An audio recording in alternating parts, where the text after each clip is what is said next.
All right, ready to explore Sri Lanka. We're going deep, way beyond the usual tourist spots. Yeah, using travel articles, guides, even online forums to uncover those unique experiences. Exactly. So, whether you're a peaceful mountain person or a jungle trekker, this is for you. Let's start with those hidden gems, places most tourists never even see. Like Kadarupa Gale Temple in Badula. Imagine, so serene, so much history, pure tranquility. Okay, mountain temple, already feeling zen. But what about those who like adventure with their history? Well, then there's Dolukanda in Kurunagala. Hiking through Wow. lush landscapes, you're surrounded by ruins. Wow, like walking in the footsteps of ancient civilizations. You had me at ancient ruins. But Sri Lanka is also known for its incredible waterfalls, right? Any secret ones we should know about? Definitely. Upper Dialuma Waterfall. Forget the lower falls. At the top, natural infinity pools. Wait, hold on. Natural infinity pools at the top of a waterfall? That sounds almost too good to be true. It's an experience you won't forget. Plus, it's much more secluded. And if you want something really unique, there's Sarah Ella and the Knuckles Reserve. Wait, is that the one where you can hike behind the waterfall? You got it. Standing behind that water, surrounded by nature. Incredible. Okay, that's going on the list. But switching gears a bit, I love places with a story, a glimpse into the past. Then picture Adisham Bungalow in Haputale, a former colonial home, now a peaceful hermitage, incredible gardens. Ooh, a colonial bungalow turned retreat. I can already picture myself there. But for those drawn to historical sites, what else is hidden away? Well, if you like the idea of Sigiri Rock Fortress but want something smaller, there's Yapahua Rock Fortress. Another rock fortress, I'm listening. Think ornate staircases winding up, panoramic views, all the history, but without the crowds. All right, that's added to the itinerary. Now, no trip to Sri Lanka is complete without some serious beach time. Right, then you need to see Nilaveli and Upuveli beaches near Trincomalee. Pristine sand, clear water, pure tranquility. You had me at Tranquility, sounds perfect. Earlier you mentioned a colonial bungalow. Anything else showing Sri Lanka's colonial past? You should check out Richmond Castle in Kalitara, a grand mansion. Its architecture is a testament to that era. A grand mansion. What's the vibe like? You walk those halls, you really feel the colonial period, its impact.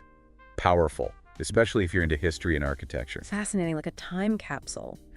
Speaking of captivating places, any hidden gems for art and nature lovers? Absolutely, the Brief Garden near Baruala. Okay, what's the story there? Why is it brief? It was designed by Bivis Bawa, a famous landscape architect. Incredible sculptures among lush greenery, art meets nature. A garden designed by a famous artist that's going on the list? Sounds like a place to just wander. So you found some amazing hidden gems, but let's be real, those popular places are popular for a reason. Totally. They offer unforgettable experiences, and Sri Lanka has its share of those. Let's start with Colombo, the capital. What makes it a must-see? What's the energy like? Colombo is this blend of old and new.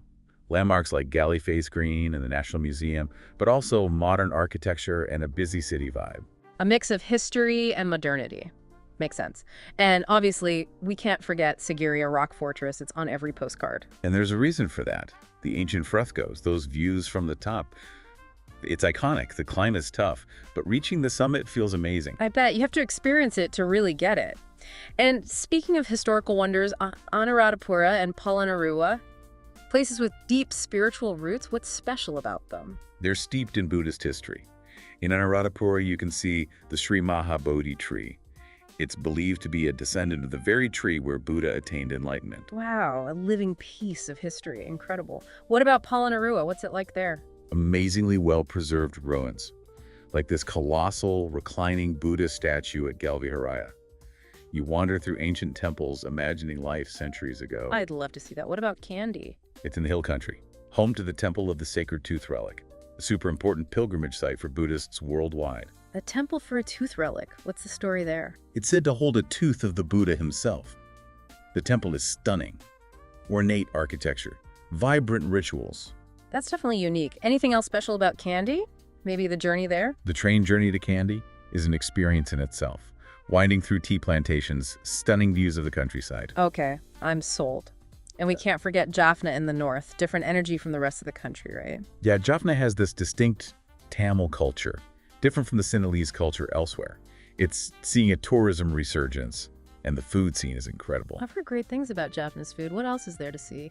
Historic forts, beautiful temples, a vibrant culture, A different perspective on Sri Lanka. It's like exploring different worlds in one country. That diversity is amazing. One more place before we move on to Sri Lanka's wildlife.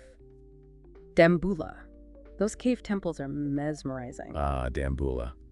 Countless Buddhist statues, intricate frescoes. The artistry and spiritual significance are unforgettable. Sounds awe-inspiring. Okay, so we've covered culture and history, but Sri Lanka is also famous for its wildlife, right? A nature lover's paradise. Absolutely. From elephants roaming to leopards in the shadows, it's a glimpse into an untouched world. Let's start with Minaria National Park. What makes it special for wildlife enthusiasts? Minaria is famous for the gathering. Dry season, massive herds of elephants gather around the lake. Hundreds of elephants. Have you seen it yourself? It's truly amazing. Majestic creatures in their natural habitat, interacting, playing, just being elephants. Straight to the top of my bucket list. Yep. What about Yala National Park? Sri Lanka is one of the few places with leopards in the wild, right? Yala is known for its leopards, one of the best places to see them in their natural habitat. Leopards. Amazing. What else can you see in Yala? It's a haven for nature lovers. Elephants, sloth bears, crocodiles, tons of birds. So, beaches, ancient cities, spiritual sites, and incredible wildlife. Sri Lanka has it all. It offers something for everyone. Adventure, relaxation, culture, nature. And it's all connected, right? Not just a bunch of separate experiences. Right, like colonial history is visible in places like Richmond Castle, but then it's transformed into something totally different at Adisham Bungalow. Like layers of history revealing themselves. Exactly. And Buddhist heritage connects so many sites. The ancient cities, the Temple of the Sacred Tooth Relic. It's deeply ingrained in the culture. Amazing to see how religion and history shaped the country. And then there's Jaffna, a whole other cultural experience. Yeah, the Tamil culture there is distinct from the Sinhalese culture we see more of. Different worlds in one country. That diversity is remarkable. It speaks to the island's history and the resilience of its people. This deep dive has been incredible. It really has. Sri Lanka offers so much, and it still feels undiscovered by mass tourism. You're right, it feels authentic. So for those wanting to plan a Sri Lankan adventure, what's the best approach? Figure out what kind of traveler you are. Serene, off the beaten path, or more into the energy and culture of popular destinations. Good point. It's not one size fits all. And the accommodation options are so diverse too. Luxury resorts, boutique hotels, homestays. Absolutely. Another way to personalize your experience. 5-star luxury. Immersion in local culture. The choices are endless. And the food. Sri Lankan cuisine is so flavorful. I'm already picturing those fragrant curries, the fresh seafood, the coconut. Oh, the food is incredible. And you can find authentic Sri Lankan food everywhere, from street stalls to fancy restaurants. Try something new, you won't be disappointed. I'm getting hungry just thinking about it. So, as we wrap up this part of our deep dive into Sri Lanka, any key takeaways for our listeners? I think the main takeaway is that Sri Lanka is a destination that defies expectations. Adventure and tranquility, ancient history and modern vibes, all in one small island. It's a place where you can create your own unique experience, follow ancient kings, discover hidden waterfalls, relax on pristine beaches, something for everyone. Exactly. And I want to emphasize the warmth and hospitality of the Sri Lankan people. They're incredibly welcoming, proud to share their culture. So as we wrap up this deep dive, what's the one message you want our listeners to take away? The essence of Sri Lanka? Hope. Possibility. Sri Lanka shows us the resilience of people, the power of nature to heal, and the beauty of embracing tradition and any change. It's a place that will challenge you, inspire you, leave you with a new appreciation for the world. Well said. It reminds us that travel is more than just checking destinations off a list. It's opening ourselves to new experiences, different cultures, understanding the world and ourselves better. And maybe most importantly, it's understanding our role in preserving these places. Absolutely. We have to be mindful travelers, supporting sustainability for both the people and the environment. So, to our listeners, as you plan your Sri Lankan adventures, explore with curiosity, respect, and a sense of wonder. Yeah, and remember, the journey matters as much as the destination. Embrace the unexpected, enjoy the local food, connect with the people you meet. This has been an amazing deep dive. Thank you for sharing your insights and your passion for Sri Lanka. My pleasure. Happy travels, everyone.